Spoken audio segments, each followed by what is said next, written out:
Welcome to Technical Analysis, Part 1. In this video, you will learn how to draw trend lines correctly and how to identify valid versus invalid trend lines on the chart. The first step in trading is identifying the trend. Once a trend is established, it rarely changes overnight. Start on higher timeframes, such as the 4-hour or daily chart, to reduce noise. This helps you avoid chasing random short-term price swings. A trend line is a straight line drawn along price action. In an uptrend, it connects key swing lows. In a downtrend, it connects key swing highs. It helps you read market direction and spot support or resistance. Trend lines define trend boundaries more clearly. They help filter weak signals and false breakouts. They also provide a rule-based reference for decision-making. If you can draw trend lines correctly, you are learning the foundation of trend trading.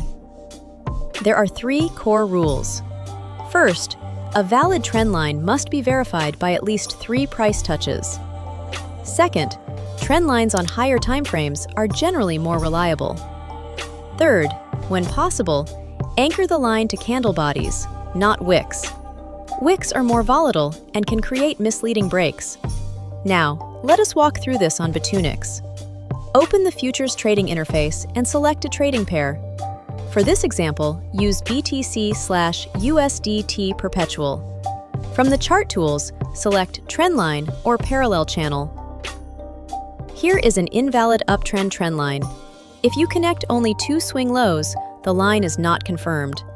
If the third touch breaks below the line without a bounce, the trend line fails. That means it should not be treated as reliable support. Here is a valid uptrend trend line.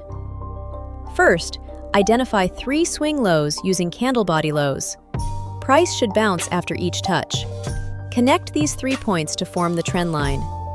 As long as price does not close decisively below it, the uptrend structure remains intact. Now, an invalid downtrend trend line. If you connect 2 swing highs and price breaks above the line on the third touch, with no clear rejection, the line is invalid. If the line is based on wick highs, it is even less reliable. This is a valid downtrend trend line. Identify 3 swing highs using candle body highs. Price should drop quickly after each touch. Connect these 3 points to create a clean resistance line. As long as price does not close decisively above it, the downtrend remains effective. Trend lines work best when you plan entries, not chase moves. Enable Bitunix price alerts near the trendline level. When price pulls back towards support in an uptrend, you can prepare a long setup. When price rebounds toward resistance in a downtrend, you can prepare a short setup. Do not assume a 2-point line is valid. If only the wick pierces the line, but price does not close beyond it, it is often a false breakout. Start with higher timeframes, trade with the trend, and avoid excessive leverage. That is how to draw trend lines correctly.